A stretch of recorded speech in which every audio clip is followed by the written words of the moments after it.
Sound check one, sound check one. There's actually two. Carl, you're three. Testing, 1, 2, 1, 2, 1, 2, 3, 1, 2, 3, 4. Yeah, I'm good. Rich, you're number one. Okay. I'm number one. All right. Number one. And Bob, you're I'm number 18. God darn. Bob Treveri, right? So Bob Treveri. Treveri Aluminum. You know that. I do. Oh, my.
Welcome to the Ioga Energy Speaks Pipeline Sports Show, produced by SCTV for RSN Sports and Vipe National. It's game time across the mountains, so join us for all the in-depth analysis and predictions, fan interactions, and much more. The Pipeline Statewide Sports Show is sponsored by the Independent Oil and Gas Association of West Virginia, Thomas Health Systems, Little General Convenience Stores, Summit Orthopedics and From the heights of the Alleghenies to the banks of the Ohio, from Oak Glen to Bluefield, it's one state and one sports network. It's RSN Sports. And good evening, ladies and gentlemen, sports fans, and welcome to the Ioga Energy Speaks statewide and national sports show on the Vipe Sports National and RSN out of Charleston. We're here in Moundsville, West Virginia for the Wheeling Park Patriots taking on the Monarchs of John Marshall High School. I'm Dana Farrell, along with my colleagues here, Rich Stevens and the Pro Bowler Carl Lee here to my left. You're right on the screen. And with us here on this first segment is Tom Treveri here. Bob Treveri, former head coach here at John Marshall High School. And we're going to get a little bit of insight onto this rivalry game as we have it come up here at last game of the season. But this is one of the times this game really means something, I think, to both teams. Well, this game means a lot because if John Marshall wins, they get a playoff berth. If Elkins lose, they need some help. And if Park wins, they're guaranteed the home games all the way through the playoffs to the semis. So it depends on how everything falls. But this game means a lot. If both teams are 0-9 coming in this game, we used to call it the Commode Bowl. It doesn't matter. And by the way, you can throw out the records on this book. We were undefeated in '96 coming into this game. They beat us. And we come into one game, we were 1-8, and we beat them. And they were like 7-2 at the time. Yep. So this game, you can throw out the records. It's all on emotion. You know, Bob, Carl and I were talking on the trip up here from Charleston. We were talking about some of these rivalry games. There's a lot of them around the state tonight, some big ones going on. We'll talk about them later. But on some of these, we were just wondering about the advantage of playing the game at the end of the season versus playing it at the beginning of the season. If you get in a situation where one team is out of the playoffs and that kind of thing, or you have bad weather here in November, would it be an advantage? Have they ever played this contest the first of the season? Yes, we played it the fourth game a couple times. But if more people come out when it's the last game, no matter what the weather conditions, they're coming out for this. And if the weather's better, real good, a lot more people come out. Like tonight. So, tonight. It's a beautiful night. We got people coming out. Yeah, short sleeves in November in West Virginia, northern part of West Virginia. I'm good. Hey, I had the air conditioning on in my car. I was coming back from Columbus yesterday. But this game it's a lot of fun game. And as I said, you can throw the records out. So, this is an important contest for both teams. Obviously, Wheeling Park's going to make the playoffs, so it's all about positioning for them. And as you mentioned, John Marshall is looking for that ever-elusive playoff berth. They may need some help, but they have to win. So this is really a playoff game for John Marshall tonight. It is a playoff game. The last time we made the playoffs was 2007 under Mark Heinerman. Yep. I was the offensive coordinator, and we got hammered. Are there any injuries that could Yes. impact either one of the teams? Because I think Right that's tonight, always critical. We lost Shineski, Austin Shineski. He was the free safety. He was honorable mention All-State his sophomore year. I think second team All-State last year, and hopefully he was going for All-State first team this year. He's a hard hitter. He plays. Everything goes out when he hits, and that's what got him. He got hit in the head, and he was unconscious. He got a concussion. He's out this week. Well, from what I understand, and that he passed a baseline test, but the doctor still wouldn't release him. Yes, we were talking about it, and if it's my son, and if he had a concussion that severe, I wouldn't let him play. Well, I think that they he made sacrificed the right his body. That's for sure. choice. He hits with everything he has. And I'd even go even further. I just recently had a former player that played with the Vikings when I got there, Fred McNeil, who just passed away from ALS. And if that was my kid, and if I were the doctors or if I was a coach, I think that's really imperative. He could pass the test, but I'd side on the side of safety no matter what. At this point in time, because we just don't know, I would always side on the side of And keeping we're him out. talking about a kid here. Yes, you know, exactly. and we're talking, Exactly. and it's true with adults as well. Yes. But we're talking about a 17 or 18-year-old kid. Yes, who's got a lot of football ahead of him. There's no debate what you do. Yeah. I think he'll play later on. If John Marshall does win tonight, which I hope, I'm prejudiced on that. But if he does win tonight, hey, he can play next week. You want to know something, Bob? What? I graduated from Wheeling Park High School in 1985, and I can tell you with a straight face, I don't care who wins. I really don't. I'm going to say I've that, never been, that we hope, and of course, I just we'll wanna do get- predictions here at the last segment of the show, but I would like to see John Marshall win because I know it won't knock Wheeling Park out of the playoffs, and it would give this school a chance. And I think, like you said, it's been 07, so it's been almost 8-9 years since the playoffs, and it'd be great to see. I know what this school does during the regular season. I know interacting with us with RSN Sports 1. I can only imagine with a playoff contest what this school would do. Oh, it's great. Coach Goodrich has done a very, very nice job bringing the program back to the numbers, bringing them up. He likes his run, which I really like. We used to run the wing T, and he runs the power offense, and it's a good offense to see. Well, they have 14 wins in the last 3 years, and they only had, 7 between 2008 and 2012. Well, So that's a lot. Yeah, He's and done that's a really, big really swing. good job. He has a weight program that he brings the kids out, and we have 50, 60 kids in the weight program. 2 days a week, 3 days a week. Yes, What sir. I think is unique about having a power running game, and we've talked about it with Cabell Midland, most teams now are so used to seeing a high-powered passing offense, they're not prepared for the power game. And so the teams that are moving in that way, you're starting to see them actually excel and have an advantage because all of a sudden that team has to change everything all for one game because they can't stay in those pass Absolutely. prevention. Well, we've seen type that defense. when we were down at Cabell Midland a couple of weeks ago, and George Washington came in with all the hype, and we thought, well, this is really going to be a great contest. And in fact, you were predicting a low-scoring contest, and Cabell Midland just came out and dictated the flow of the play from play one, really, just up front, and it started up front with strength. You're going to see 2 outstanding running backs tonight. For us, Chase Gump, we call him the Gump Truck.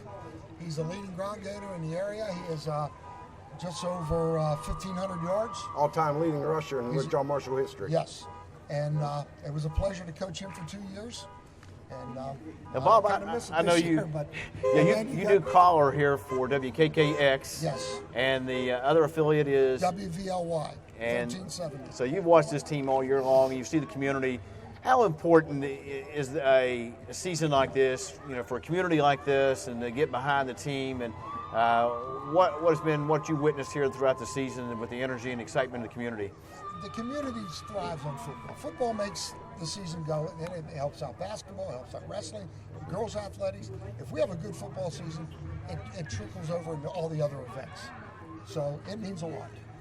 I know you guys are going to be calling the action tonight on radio, and we have that. If you're at home watching, just go to the rsnsports.com, and we have the links there right off of the Ioga Energy Speaks tailgate show page to link right into the game, so you can follow along. Once we go off the air, you can actually listen to the game here. You can listen to Bob do his stuff there. Well, this is my first year doing that. I'm usually going yelling and everything. Now it's like, you be calm. So you're coming over to the dark side. I'm coming to the dark side. All right. But I'm undefeated this year. I haven't lost the game. All right. Do you have any favorite calls, any catchwords that you use in the excitement of the game, like the holy cows, and that kind of thing? No, I usually go, you can't coach speed, and speed kills. That's my Speed kills. I can work with that one. Greed kills.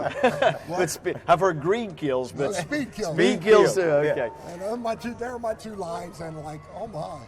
Well, guys, if you're watching at home, we're on the Ioga Energy Speaks tailgate show. Here, I'm Dana Farrell, my colleagues Rich Stevens and Carl Lee, and we welcome to the set here during this first segment Bob Palmieri, the former head coach here at John Marshall Monarchs, and he'll be doing the caller on the play-by-play radio broadcast. That's, like we said, that link is on our network. You just go over to rsnsports.com and you catch it. We'll take a moment for a break from our sponsors and be right back. Thank you.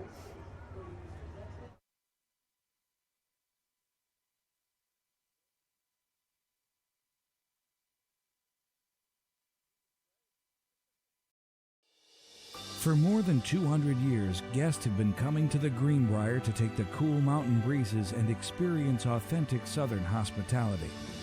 Today, that passion has been reinvented. The Greenbrier is the quintessential luxurious vacation. Book your stay today, and we'll create experiences that last a lifetime. Call 877-735-5068 or visit greenbrier.com.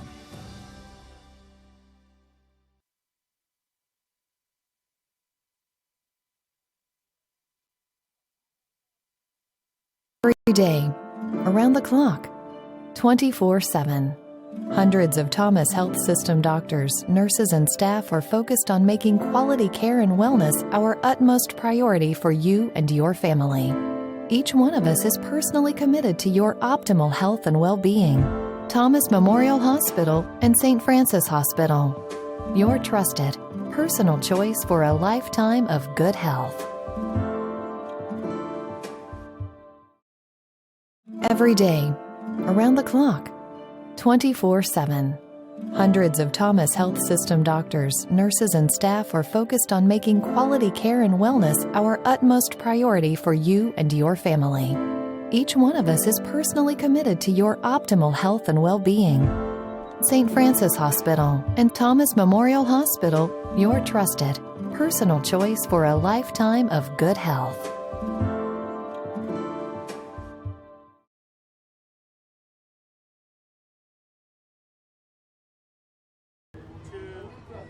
And welcome back to the Ioga Energy Speaks tailgate show here in Mountains-Ville, West Virginia. We're on the campus, but we're at Monarch Stadium where John Marshall High School plays its home games, and they're entertaining the Patriots of Wheeling Park High School. And joining us tonight, former head coach of the Monarchs, Bob Palmieri and Treveri, and he's going to give us.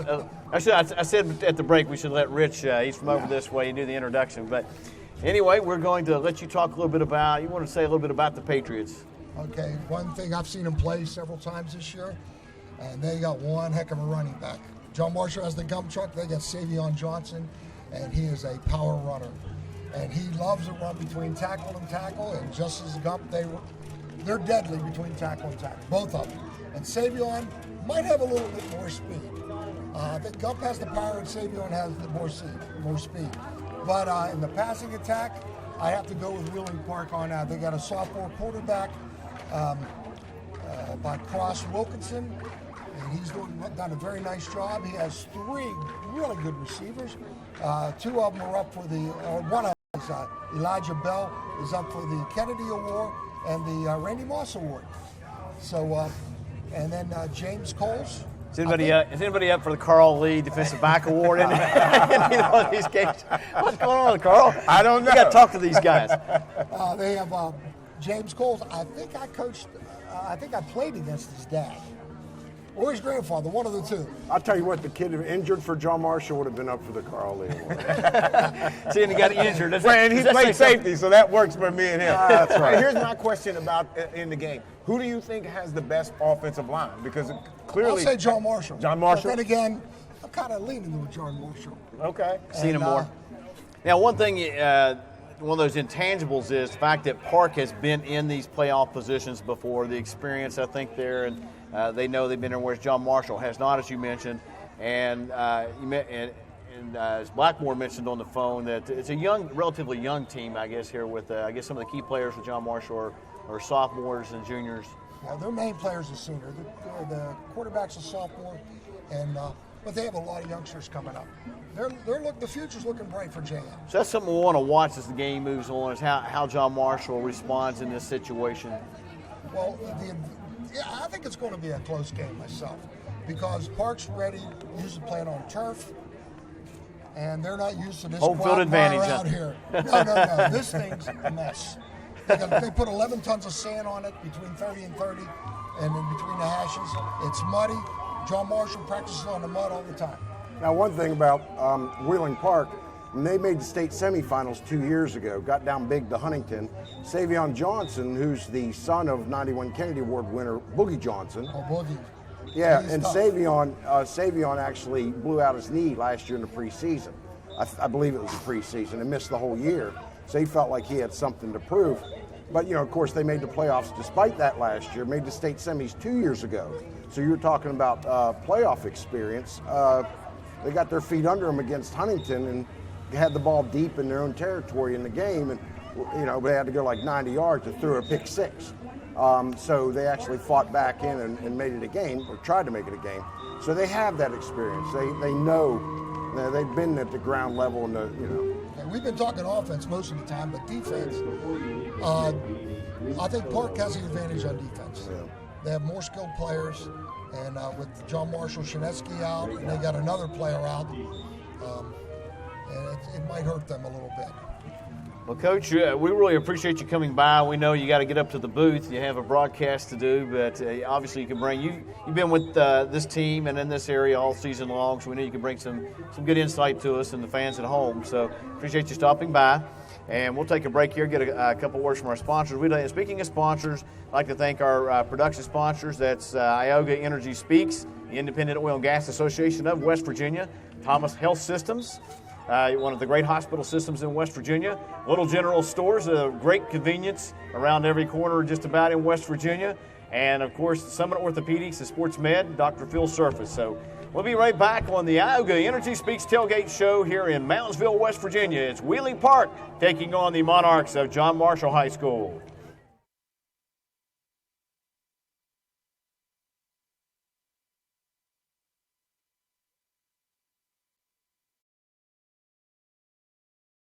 Coach Bob Huggins here at your local Little General store. As I travel this great state, it's nice to know that almost anywhere I go, there's a local Little General nearby. So the next time you're on the road, look for the Little General sign and tell them Hugs sent you.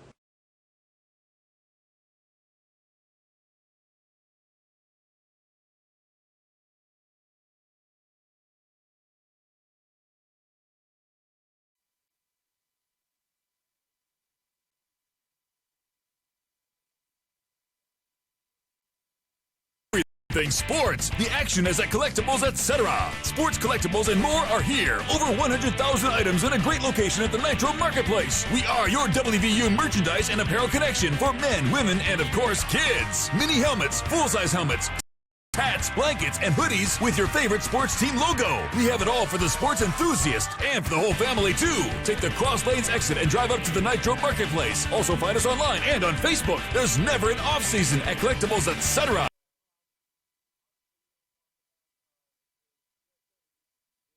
Coach. Okay. And welcome back to the Ioga Energy Speaks tailgate show here in Moundsville, West Virginia. I'm Dana Farrell along with Rich Stevens and Carl Lee here on the set tonight. Wheeling Park Patriots taking on the Monarchs of John Marshall. And We've been speaking a lot about this game, and rightfully so. This is a big game, has playoff implications for both teams. Is there anything else you want to add? Oh, no, I was just going to say John Marshall came into this game last year at 5-4, but they were out of the playoff picture essentially. So this is the first time they played probably at least since 07 when it meant something for both teams. Right. So, which as you can see, the crowd's starting to pile in here. We got about 40 minutes to kickoff. So as you can see, the crowd is showing how important this game is. Yeah, we got a call. We were coming in, Carl and I did We come up the river from Charleston Route 2, and we got a call from our producer, Butch Mounts, about 4:30, and he was caught in traffic coming in, and we said, oh no, this is going to be trouble even getting in here that early. So I think, yeah, we had heard a lot that this was going to be a high energy atmosphere, and certainly seems to be shaping up that way quite a bit. So great place to be, great weather. So I think that certainly the turnout will be great, not only here, I think across the great state of West Virginia, high school football tonight. There's some huge games. We're going to talk about those here shortly. So, well, I spent 13 years at the Intelligencer newspaper up in Wheeling, and this game, well, these schools, it's the epitome of a hated rivalry. They just don't. I could, tell you stories that make your toes curl. Quite frankly, I don't think I should. That's what I actually like. We talked about rivalries and where they belong best. And when you look at it financially, it's better on the front end. If you look at it, when you want to get fans in, it's early is better.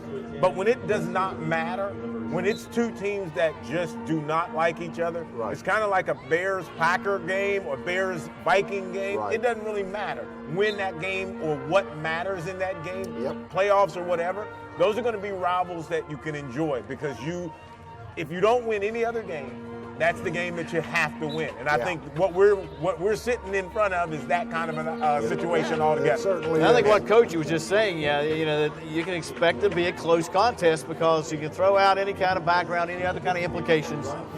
You might want to expect one. That doesn't mean it's going to happen. There's been lopsided affairs in this. Well, Carl and I were talking about, this is a weekend for a lot of rivalry contests. GW, of course, is over at they're at home with South Charleston there. It's a rivalry contest for sure down in the Kanawha Valley. And then we came through Jackson County on the way up here, and I was telling Carl, Ravenswood and Ripley, and you got Ravenswood at 1-8 taking on the Vikings at 2-7. But the Battle of the Hatchet, is that right?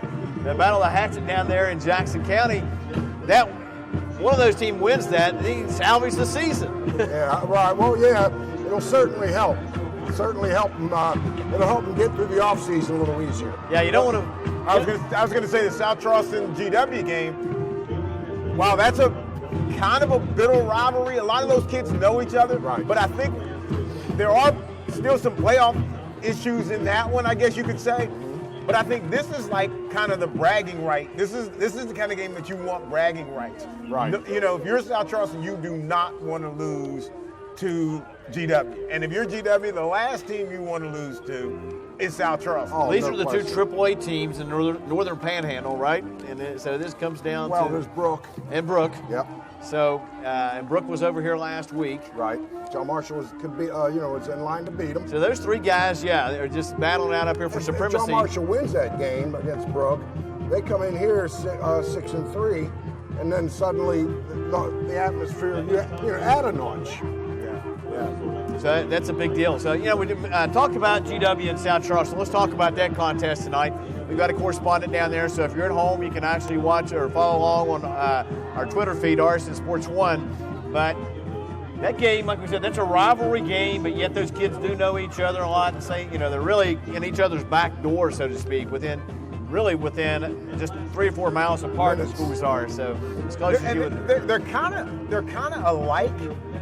They're kind of a CrossFit of run, pass. You don't really know which they're really going to do. I would agree with that, except that South Charleston is more of a pass and set up the run. If GW is able to pass the ball, if they can't run, they'll struggle because of the makeup of their team. South Charleston, on the other hand, if South Charleston Rebels running the ball, but they can pass, they're going to be okay. Yeah, because of the philosophy. Well, we've had the opportunity to see both those teams go up against the number one team in the state, Cabell Midland. And South Charleston had better success and really were in a position to win the game in the last minute. Were inside the 10-yard line for the game-winning touchdown. Didn't get it in, but they were in that position. So they had much more success against Cabell Midland than GW from the outset. Struggled, as we said. Well, and I think maybe you might credit that to the athletic ability that I think South Charleston has over depth in that area.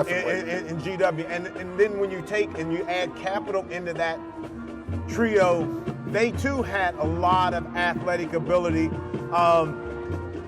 So I guess now when I look back at this game, and if you want to try to figure out what's going to be the deciding factor, maybe it's going to be the athletes, because neither team are dominant up front. Right. They're by no means. Yeah, and they're for South Charleston, their run is going to be basically on the outside. Yep. Maybe from the quarterback position.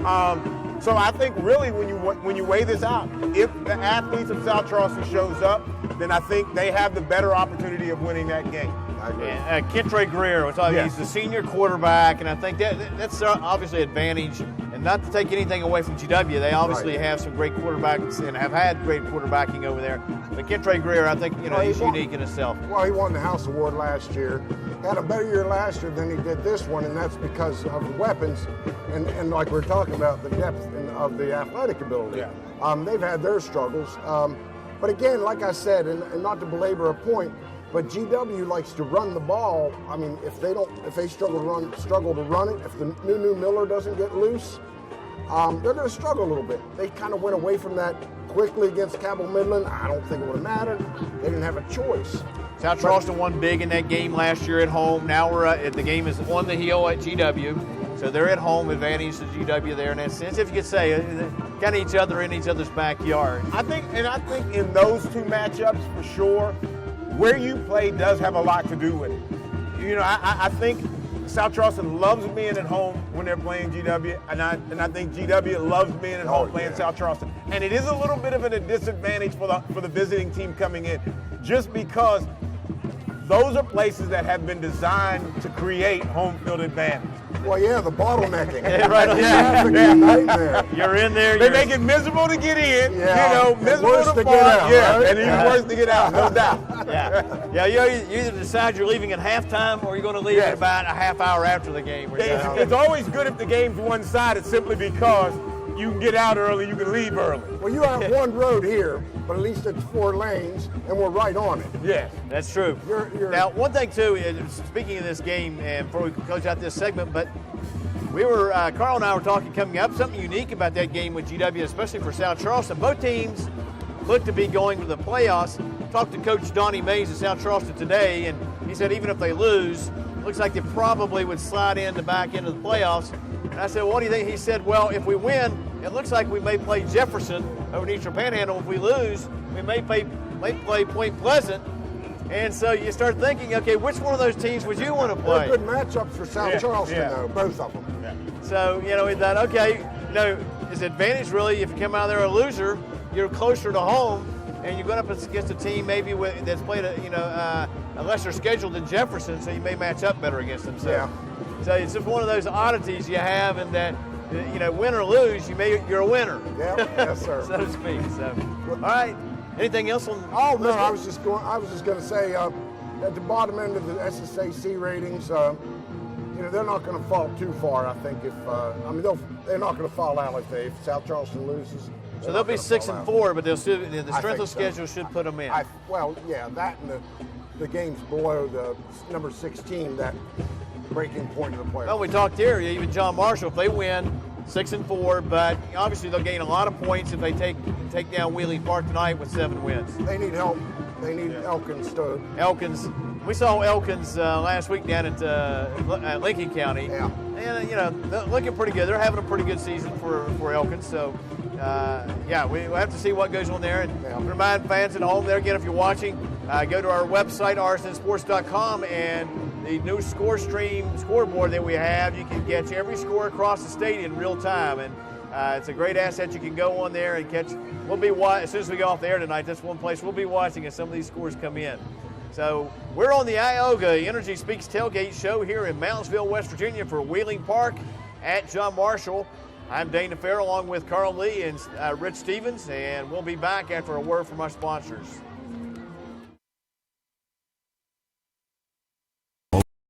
Complicated areas for any business is human resources, not to mention workers' compensation, payroll, and employee benefits. At ASI, we provide relief from the everyday burden of employment administration. ASI allows businesses to cost-effectively outsource the management of human resources, employee benefits, payroll, and workers' compensation. Free your business to concentrate on what's important, operation and revenue. We want to help your business. Log on to ASILLCWV.com and let our business help your business grow. ASI, business helping business.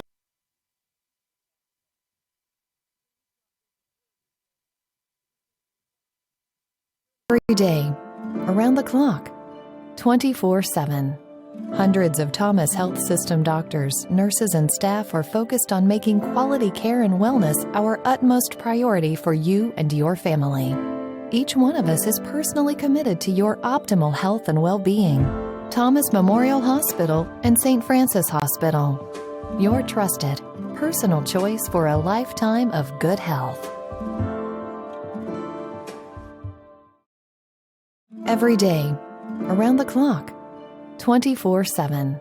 Hundreds of Thomas Health System doctors, nurses, and staff are focused on making quality care and wellness our utmost priority for you and your family. Each one of us is personally committed to your optimal health and well-being. St. Francis Hospital and Thomas Memorial Hospital, your trusted, personal choice for a lifetime of good health.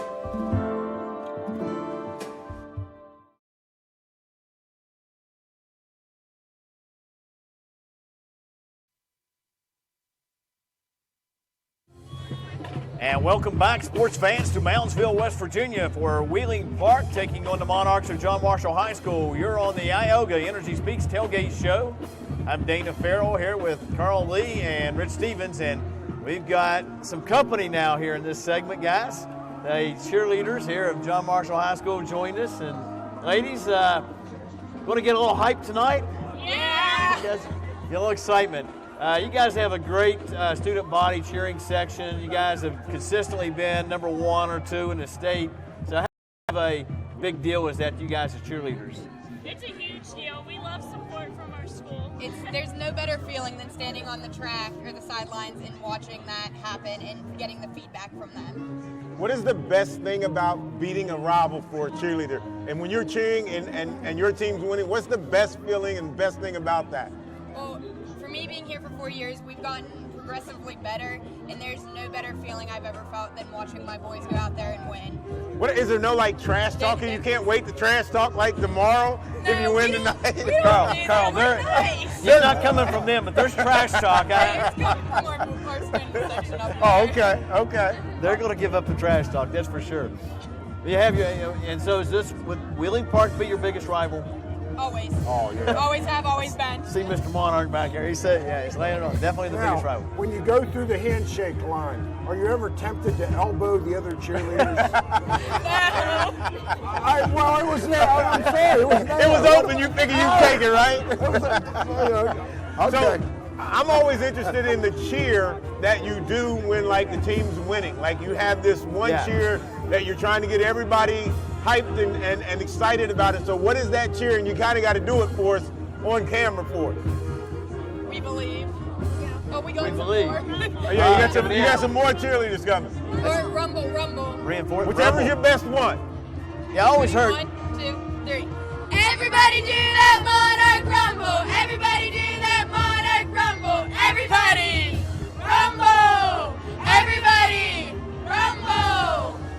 So that is the loud. rumble then. That okay. Yes, All right. They Well love done. it. They always do it. Yeah, it's loud right here. I can see that. All right, guys. So we had a couple things we wanted to look at you. Does your squad compete? Does your cheerleading squad Yes, compete? tomorrow we have regionals. And where are you going to be? East Fairmont. East Fairmont. And so you got to compete against East Fairmont, right? Or We it's compete at East against, Fairmont. it's at East Fairmont. Right. They're East double A, right? Fairmont's double A. Right. We compete against Park, Brook, Morgantown, and Parkersburg South, and just all the That's a places tough in the region then, right? It's one of the hardest regions How in the state. frustrating has it been I'm going to put you on the spot here, sorry. But how tough has it been, like Brooke? Brooke's always been so successful in cheerleading, OVACs, finish high if not win the states.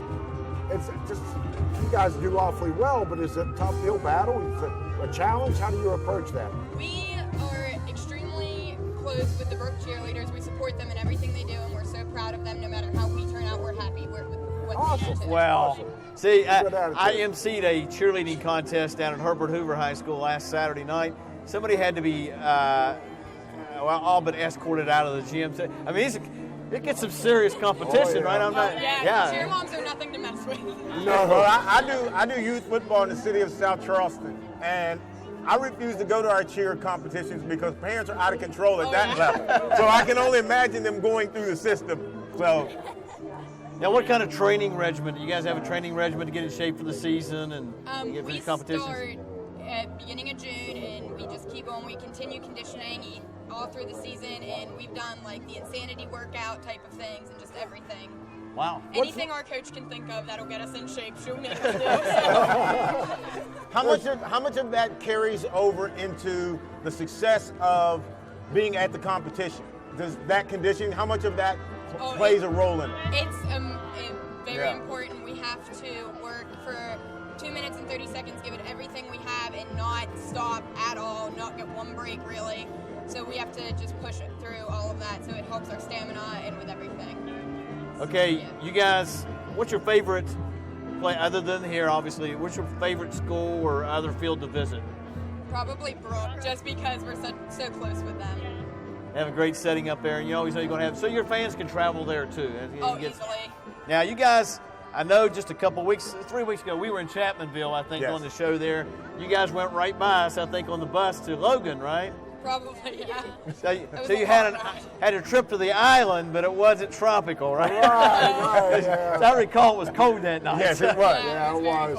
Now, you guys, so you have your warm-ups on tonight, but and we got some great weather, but you have anything protect you if you get in the playoffs here? Are you ready to go with your wardrobe to be able to fend off the cold as you go? We'll probably just continue with our warm-ups, but we have some earmuffs and some gloves that we always wear. That's it, earmuffs and gloves, and the rest of it, you just got to get out there, right? We're moving the whole time, and we're excited to be there, so we're warmed up, we're good. You guys wear cheer curls? We have hair pieces that cheer curls, only for competition. Well, that's fine, but you call it, I can let you off the hook. I call them cheer curls. Not everybody knows what those are. Yeah, I didn't know what that was. I even emceed one, I didn't know what that was. You said hair pieces, you gave it away. I set you up, and you blew it. See, I thought their hair all looked that great. Oh, yeah, right. Well, I always wondered because the cheerleaders, all their hair looked the same, with the little ponytail or pigtail or whatever you want to call it. And I always thought, how is that? I can understand them having the same hairdresser, but geez. And it's a hair.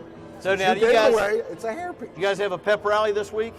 No, we did not. We couldn't miss out on class time this week. We did have a bonfire though. The doggone State Department's just messing up all the fun, right? So you don't have a pep rally, and you decide to burn something instead. Oh, we burned a ton of wood. We saw the bonfire last night. For about 2 good hours. That's what I'd rather do too. We saw your pictures, and the video came across to Arson Sports 1, so we were able to see that. So you guys had a great time, good turnout. Oh, it was phenomenal. Yes. So what do? Your bonfires at the school or over here at the field? It's at the field. It's right over there in the parking lot by where the disc and track, like the track disc. It's still smoldering? No. So like if you win, you're not going. They had to put it out. Oh, fire department makes you put it out. Yeah. So like if you win, you're not going back there and starting another one. No. So what's the prediction? I'm sure that you're going to predict that you all are going to win, but somebody has to give us a score. So what do you think? I mean, I definitely believe in our boys, but I think it'd be super, super close if we pull through. But I don't. Give me a number, some kind of number. Just give me 2 numbers. That's all. 2 numbers. She's got to think this through. Anybody got a guess? Somebody here? 35-28. 35-28. There we go. Well, you asked for 2 numbers. You could have said, 1 and 5. We'll quote you on that at the end of the show. All right, we're going to let you guys go. When you go over there and get your student section, those guys have been great all year, and bring them back over here in another segment. We want to get them, talk to them as well.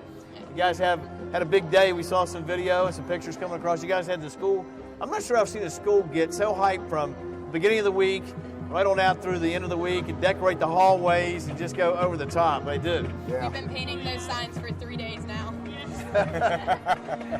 In the hallway and everything, yeah.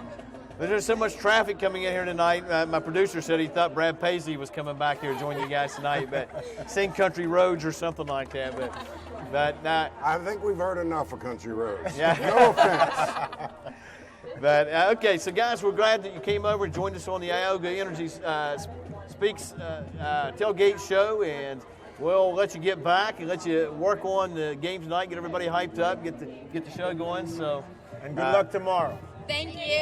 Thanks, guys. All right, we'll be right back here on the Ioga Energy Speaks tailgate show here in Moundsville, West Virginia. It's Wheeling Park taking on the Monarchs of John Marshall High School.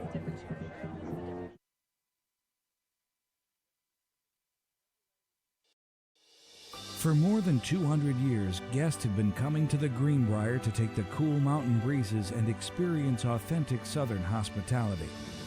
Today, that passion has been reinvented. The Greenbrier is the quintessential luxurious vacation.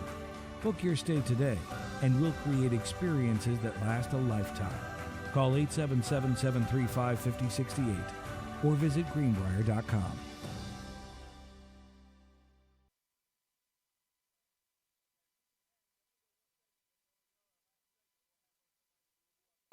The most complicated areas for any business is human resources, not to mention workers' compensation, payroll, and employee benefits. At ASI, we provide relief from the everyday burden of employment administration. ASI allows businesses to cost-effectively outsource the management of human resources, employee benefits, payroll, and workers' compensation. Free your business to concentrate on what's important, operation and revenue. We want to help your business. Log on to ASILLCWV.com and let our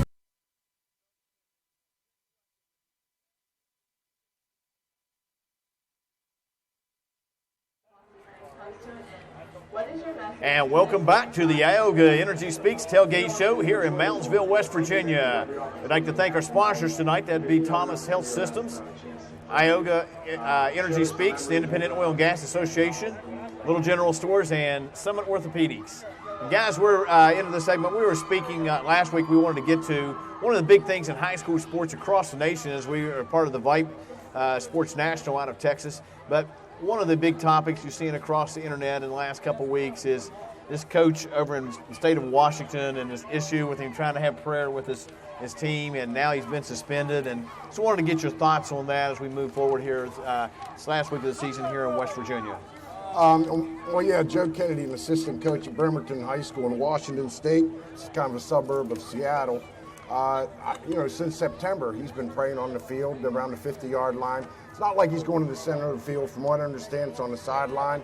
And he'd pray. He never asks anybody if they want to join him. He just does it. And then eventually, people started joining him. Well, I'm sorry. I apologize. He's been doing it since he got there in 2008. It's September they told him that you got to stop, but he kept doing it. Now, I'm all for, following the rules, but I think sometimes pendulum wants to swing too far. Yeah, and I guess players and all from both teams would join him, and then somebody complained, and then they suspended him, and he got himself an attorney, which I'm not sure I wouldn't do. What do you think, Carl? Well, when I went to Minnesota in '83, Bud Grant made you stand a certain way for the national anthem. You had to do that. Everybody loved that. And, I mean, we practiced it. We practiced the national anthem in camp, believe it or not. And so, to me, that was something that was forced on you, but something that you appreciate now. Exactly. And so when I think about prayer, when I was a head coach at State, I brought in a chaplain. We had team chapel on Saturdays before the games.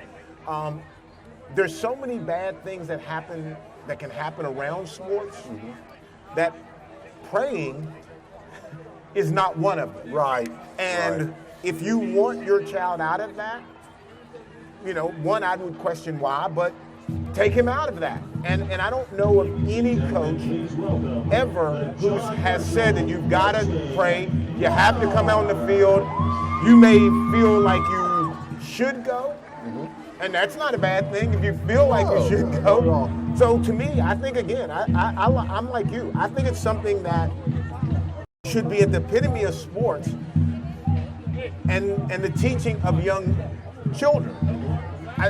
Now, I don't care what your belief is. Yeah. Well, here's my thing. Here's my whole spiel on this. I'll be the first to admit I'm not a religious person. I don't go to church. I'm not saying that to be, to grandstand.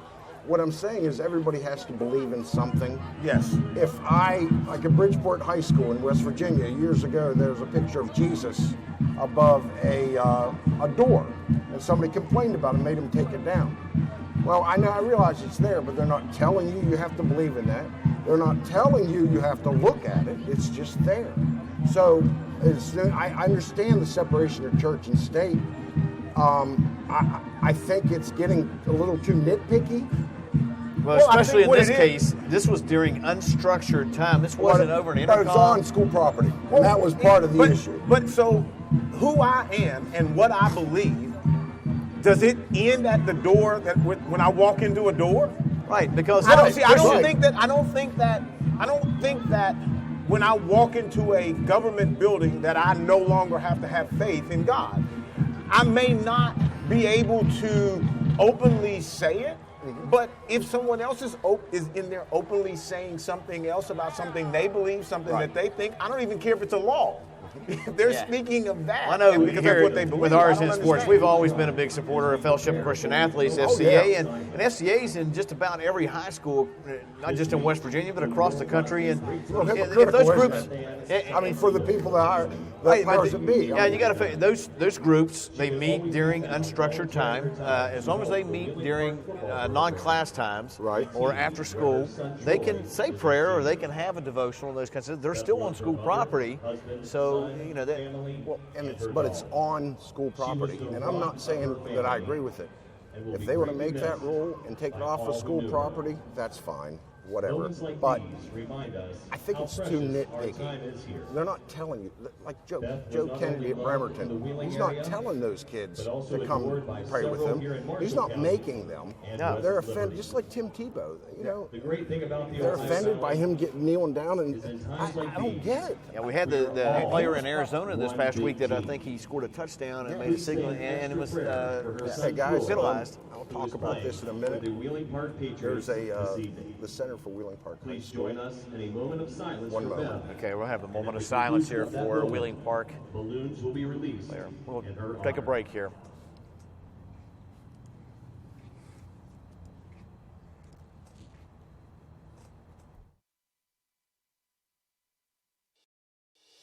For more than 200 years, guests have been coming to the Greenbrier to take the cool mountain breezes and experience authentic Southern hospitality. Today, that passion has been reinvented. The Greenbrier is the quintessential luxurious vacation. Book your stay today, and we'll create experiences that last a lifetime. Call 877-735-5068 or visit greenbrier.com.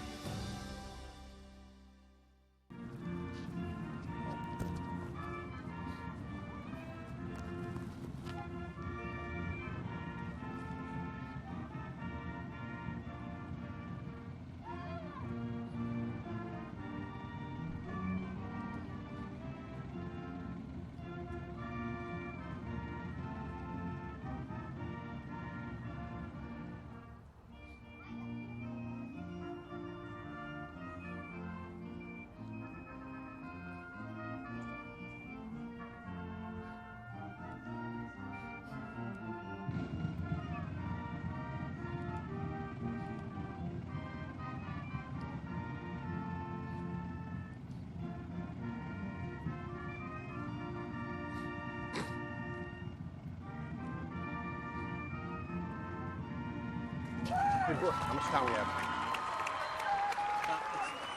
Ron, I was listening. Okay. What's the difference? We'll go to Super 6 in. What? My question. And welcome back to the Ioga Energy Speaks tailgate show here in Moundsville, West Virginia. We're on site for Wheeling Park. The Patriots taking on the Monarchs of John Marshall High School of Dana Farrell along with Carl Lee and Rich Stevens. And guys, one thing we wanted to cover tonight too was the Super Six. I mean, it's what everybody's playing for. These guys are playing for tonight, and that's all across the state. Anybody that's got any playoff hopes or implications, it's what they're trying to get to Wheeling Island Stadium. So your thoughts, guys, on the Super Six? And well, the Super Six since 1994 has been played about 10 miles north of here at the home field of Wheeling Park, and the contract's up this year. Wheeling Park will put in a bid. The bids will be accepted in December, late December, and they will reveal who had the winning bid in late January. And it'll be a 4-year contract. And the 4th year, if the school that's hosting it or the area that's hosting it opts out of it, they're free to go. And then that 4th year is an option year. From what I understand, now Charleston expressed interest in getting back into the fray because of the new lights. And Princeton, which bid for it 4 years ago, there are some rumblings that they're going to give it a shot. It'll be interesting to see how this plays out. A lot of people are staying in Wheeling simply because the school's former principal, Bernie Dolan, is going to start his job as the SSAC Executive Director at the beginning of February. But he doesn't have a vote now, right? He's off the board, so he's on the... but he does have influence. Well, but and my concern about Charleston is I'm not sure they have committed themselves to providing the field in the condition that it needs to be for the Super Six. And I was just on the turf last week, and I was on the track. I'm not even sure if they should be able to even host the state track meet. It's just not there. And I'm a strong component of the North-South game because I was a player in that game, right. And I can remember when it was big. And currently, there's not the support, there's not the dollars being put into what would showcase our top players in the state in a game. So to me, if you're not willing to showcase the top players or support it financially, what would make me feel like I want to give you the Super Six where the best teams are going to show up? I just don't see it. There's a lot of infrastructure issues too with Laidley Field. When I was in Wheeling, sports editor to the paper up here, I didn't win too many favors because I said, I left up here in 2002. I said, listen, if anybody else can match Wheeling's bid, I think they should move it. Now, that didn't make very many people up here happy because the local guy saying they should move it, that wasn't the point. I said, I don't have a problem with it being moved around. But when you see that there's some infrastructure issues like you were mentioning at Laidley Field or University of Charleston Stadium, among them is the teams have to leave the field to get to the locker rooms and go up around toward the concession stands. It's a safety issue. Well, Charleston has the 3-strike issue I look at, and obviously one of them, like I said, the conditions of the facility there, number one, you guys have talked about. And then there's the thing, like you said, is things, the influence maybe Mr. Dolan may have, but I don't know that he doesn't have a vote. I think that would be the least of the issues. But another one, and Carl and I discussed this before the show, is that SSAC does like to spread these events out around the state, and Charleston's already hosting several events. If there's interest, if they can put the package together.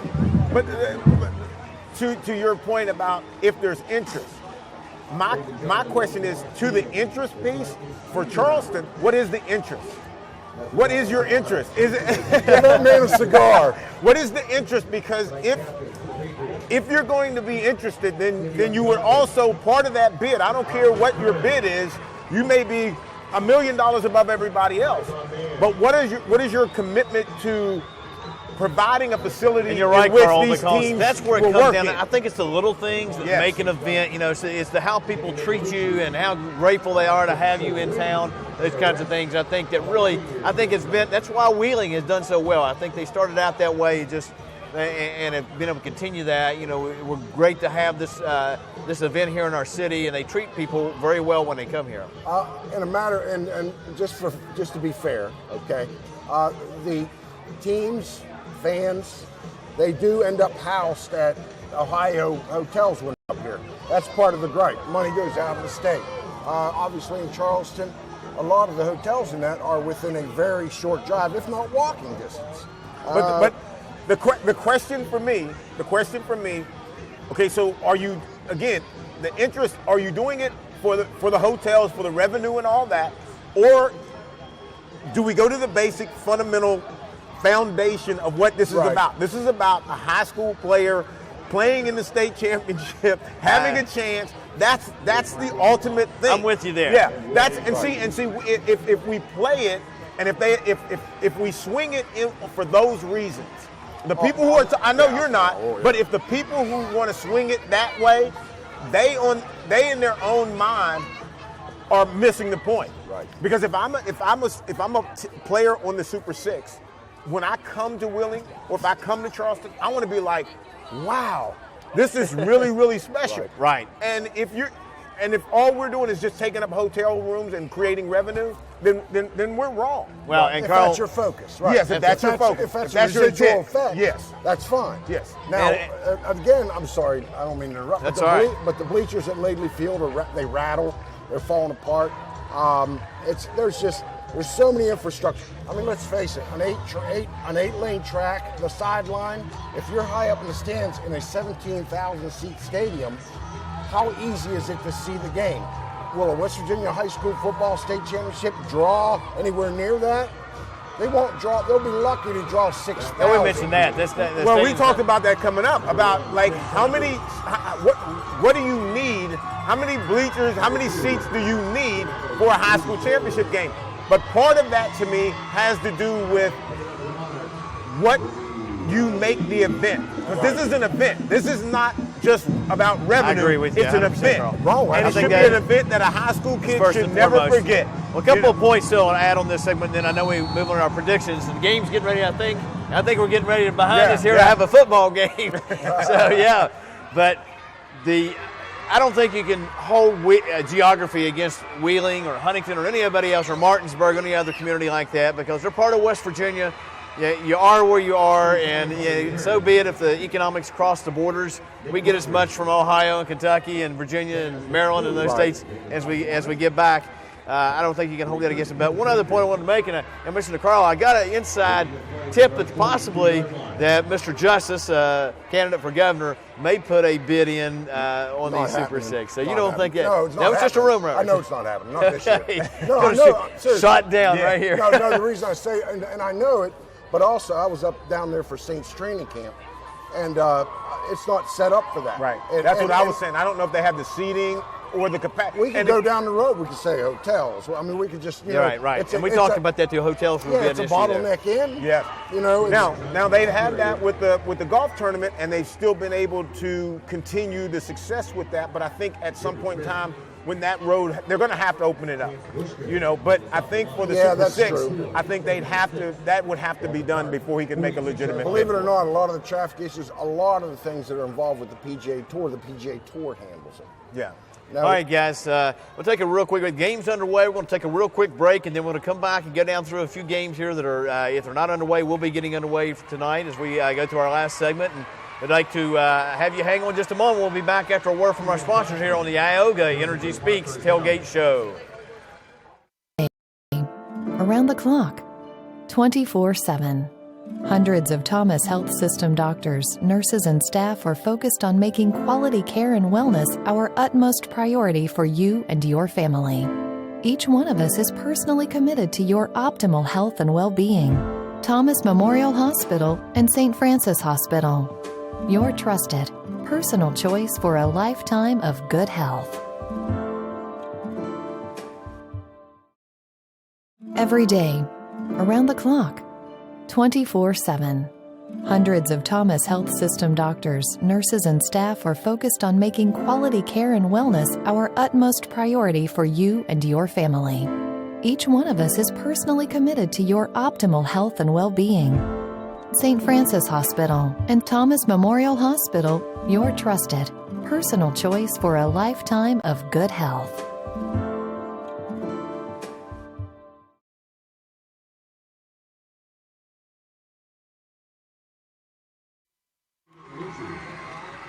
And welcome back here to this final segment on the Ioga Energy Speaks Tailgate Show. I'm Dana Farrell along with the Pro Bowler Carl Lee and Rich Stevens here to my right.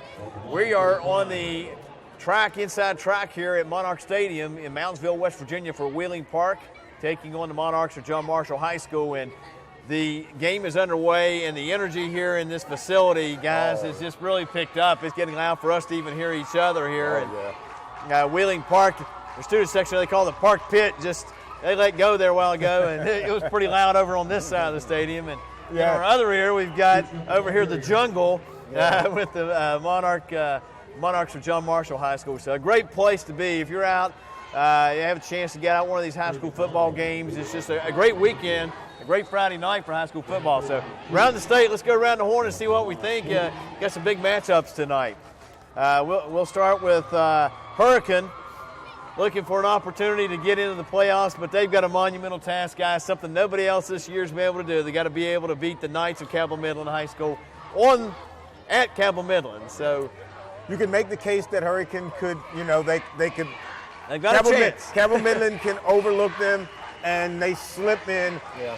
I'm just not going to put my money on that, so I'm going to go with Cabell Midland. That's kind of a rivalry. Yes. They're not far from one another. Yeah. So the overlooking part, I don't see it. Right. Somebody told me that they thought Wheeling Park could have a chance against Cabell Midland. I'm not sure I believe that, but I got to go with Cabell Midland. Cabell Midland is looking so good right now. It won't be close. There's been, just a couple of years ago, you'd have said Hurricane would have been the favorite coming into this kind of contest. But I don't know if you could ever, at this point, I don't know if anybody's ever going to say they're going to pick somebody other than Cabell Midland when they're playing. I don't know if we'll get to that point. Maybe, a Cabell Midland game, where would you go? I'm not sure, but I'm really afraid to go against them. All right, guys, that was a softball. Now let's go to one here. Throw you a little curve here. South Charleston at GW. We talked about that game. This is a tough one. Go either way. I'm gonna throw all the facts out. I'm gonna throw all the facts out, and I'm just gonna go with my heart and go to South Charleston. Even if make you it had easy. the facts, you would. Yeah. I can sway the facts my way.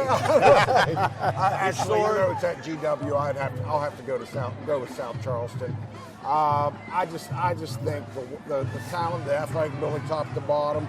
It's going to be a close game. It's going to be moderately scoring, 32-31, 28-27, down to the wire. And that's moderate now, right? Yeah. That's crazy. Right. Yeah, that's moderate. Yeah, and you, I think the same as I, have had contacts in both communities. I've had a lot of close friends in George Washington and worked there for a while, and then at South Charleston as well. So great people in both communities. Right. Stevie Edwards does a fantastic job every year over at GW working with what he's got there. Right.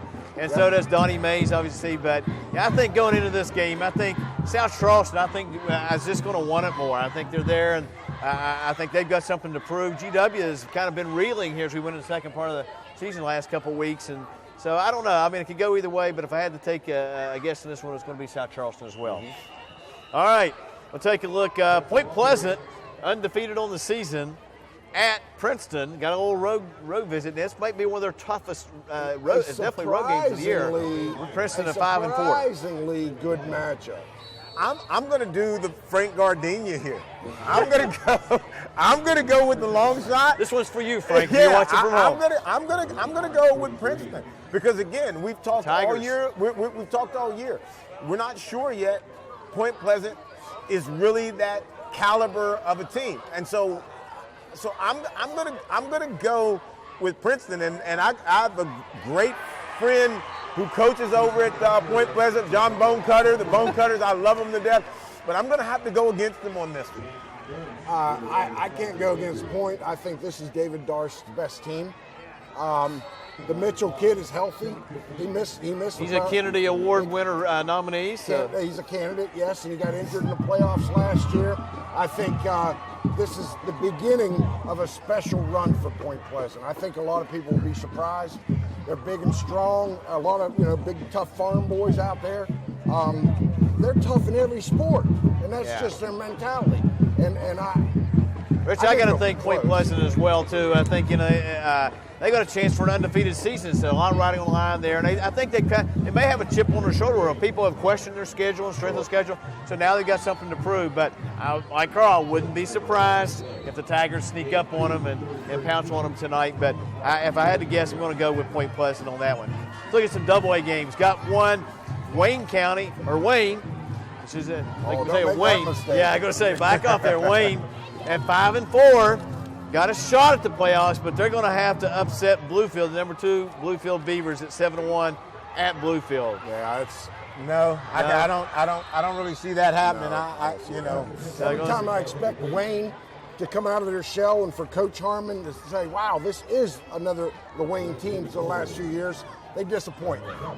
I'm done. They're not going to disappoint me anymore. I got to go with Fred Simon's Beavers.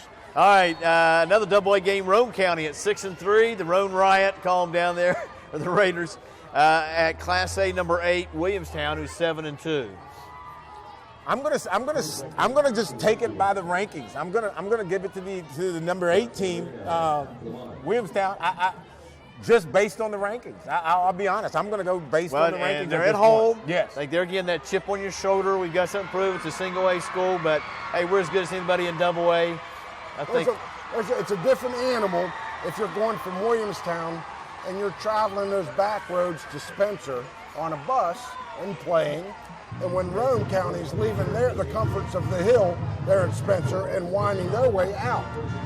But with that being said, this is not the Williamstown team that won the state title last year. They aren't. The Roane County's going to win this football game. Oh, you think so? Yes, I do. Well, they've got a boy up there too that's a Kennedy Award nominee. I would say. Yeah, I can't think of the name of the but they've got some talent. Yeah, but it's also a wide open field for the Kennedys. See, we've discussed that coming up too. It is one of those years. I'm going to usually lean toward the higher ranked team unless there's really a lot of strong conversation about a weak schedule, that kind of thing. Right. I'm going to usually, because by this point in time in the season, you've kind of seen them play. That ranking is you probably have earned that number 1. Like there's no question Cabell Midland has earned that ranking. So I think by this point in time, we kind of know, and again, sports of all things, you never know, and it's why you play the game. Yep. But I think more times than not, that higher ranked team has the ability to show. Now, I'm the guy who just picked the upset earlier before, but just going on record to say that. All right, another AA game we want to take a look at. Mingo Central's having a great year, 8-1. Only loss coming to Tulsa, who's undefeated. A neighbor down there who's having a great year. But they're on the road tonight. Mingo Central to number 5 at 8-1. They're on the road, and another rival, number 16 West Side, who's 6-3. It won't be close. Yogi. I know. He didn't hesitate. I'm going to pull the Frank and Yogi Kinder. No, I've covered Yogi when he was in Mate 1, and that's their 3rd year for the school. He might be talking 5-6 years down the road about this team, 7-8 years down the road about this team. I mean, another one's not going to be close. Well, we were all on site at Chapmanville, and Chapmanville came in undefeated. We're hosting Mingo Central, and we stayed for a little while. I know the producer and I, Butch Mounts, and we watched a little bit of that game. It was almost over with by the end of the first quarter. Mingo Central had just jumped all over Chapmanville, and they really haven't looked back since. So, yeah, I would say the same thing. And this is a team that has earned that ranking and maybe questionably will continue to, when playoffs start, we'll see how far they go with that ranking, because they may find themselves a little higher up by the time we get into playoff time. This time of year, Yogi Kinder's, he's good at strategizing, and the kids love him, and he's a great motivator. It's this time of year, those kind of intangibles start showing. Yeah, this is coach's time now. Yep. You know, everybody knows what your talent is. Now what are the adjustments that you can make to offset it or take advantage of those? Guys, you know, this is the final week of the regular season, and so a lot on the line for, like I said, playoff implications, but we mentioned a lot of rivalries, and mentioned some of those real quick. We don't have to predict all these, but we mentioned Parkersburg is at Parkersburg South there. Those guys have been hyping it up on our network all week, the fans at least, and that's a big game. We're both at 4 and 5, but that's one of those, if you beat your rival. It's going to be boring, so they might as well have some fun. So you beat your rival, though, you salvage part of your season. Nitro at St. Albans, both teams at 1 and 8, but it's the Battle of the Bridge down there in the Kanawha Valley. That's a game that'll have the feel of a championship game or like a playoff game. It will have that kind of feel.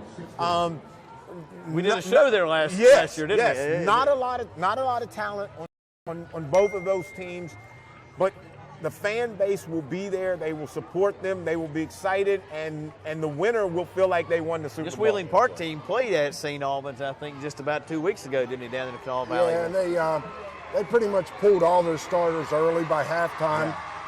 The game ended up a lot closer. We're hearing a lot of cheering in the background here by the park side. So What about this one? Yeah. We're going to get to this one. Yeah, okay, let's go. Yeah. There's no score yet, so we can't cheat. Yeah, that's Well, right. Park just scored. Are you going to go against the cheerleaders? I'm gonna pick the team I think is going to win. Okay, we're going to go. We got Wheeling Park coming in at 7-1-1 against the Monarchs at 5-4. Obviously, it's a must-win game for John Marshall. Well, Wheeling Park, they win. They finish. They probably finish. Hosting all the way at least till the semifinals. This is a game that. Well, put it this way: it took them a while because there was 3 minutes left in the first quarter, and Wheeling Park's up 7-0. Is anybody John Marshall fans listening? Wheeling Park. Watch out for that tomato. Right. Wheeling Park will score probably 2 or 3 more times before John Marshall dents the scoreboard.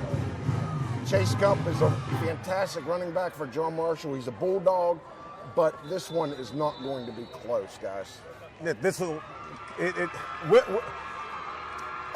Wheeling Park, I think, when you start talking about having home field all the way through, this is not just a rival. This is critical to the opportunity to actually win the championship. Right. And you're thinking in your head, the more times that games we can have at home, the better chances that we have. So this becomes a greater game for Wheeling Park, unfortunately. And so I'm going to go that way. All right, as you're predicting Wheeling Park. Student section over here in the jungle is chanting RSN, RSN. Well, so somebody, we don't lose though. Yeah. Either way, we win because they're chanting RSN. But somebody's going to predict.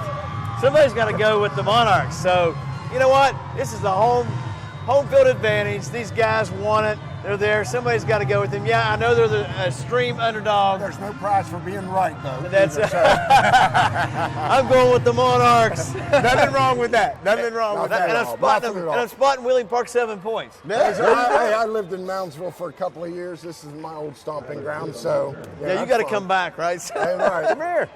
All right, just real quick, Fairmont Senior 7-2 at East Fairmont 3-6. Big rivalry game over there in Fairmont, but East West Stadium, all that, yeah. It'll be tough over there. Fairmont Senior, obviously. Along the end of the Canal River, Wahama, a single-A thing against Buffalo. Wahama's typically a state power, but down this year, Buffalo's undefeated at 9-0.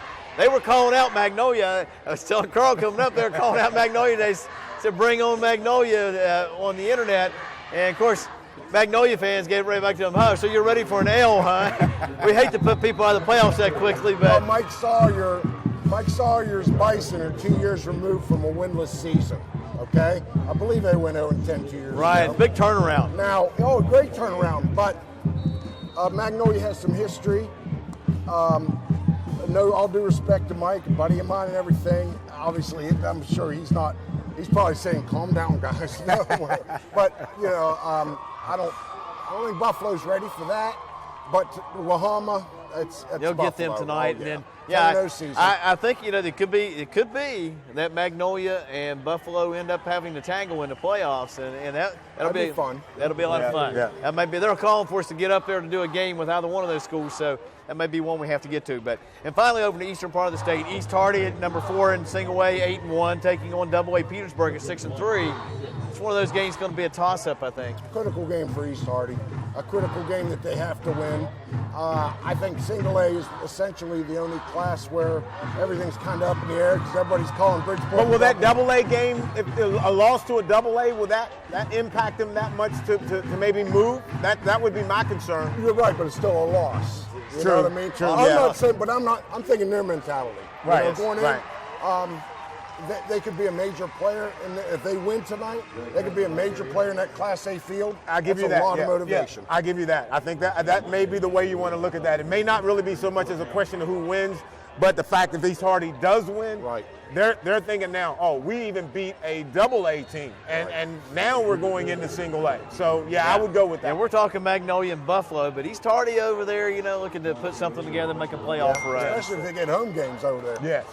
So it's a great time for high school sports and football here in West Virginia here on this final Friday night in the regular season, and we're looking at playoffs by Sunday. Everybody's going to know who they're playing and where and what time, so we'll know a lot of that about that. So next week should be interesting.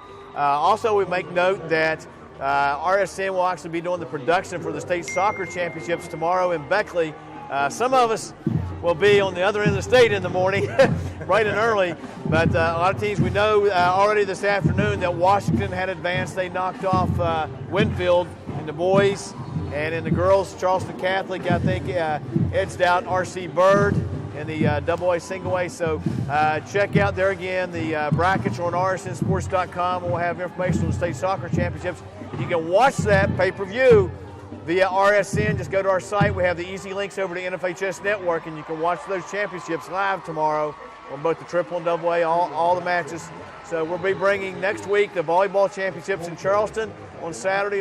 There again, go to RSN Sports. We'll have the links right over to the NFHS Network and watch those sports. But high school playoffs, we'll have some of those games. A lot going on. It's a great time of the year here to be in November. Let's hope the weather stays this well. Let's hope the weather. Nice. It's a But you're not thinking it's going to, right? Not Northern Panhandle. If I can just get through the tundra in Beckley tomorrow with some good weather, then I'll be grateful for the rest of the month. But great time, guys. Anything else to add here on the? No, we got 15.1 seconds left in the first quarter. Wheeling Park's up 7-0. 7-0. Wheeling Park flies to the ball. They're big and strong. It'll be tough here. John Marshall's got to put together his 80-yard great atmosphere, drive, guys. so. If you're here, it's a great place to be, and I'm sure the other games around the state just as much if they have playoff implications. It's week 11, baby. Thanks for joining us here. We'd like to thank our sponsors again, Thomas Health Systems, Little General Stores, Summit Orthopedics, and of course, Ioga, the Independent Oil and Gas Association's Energy Speaks. Thanks for joining us tonight on this edition 9 of the Energy Speaks Tailgate Show. Got good timing, end of the first quarter.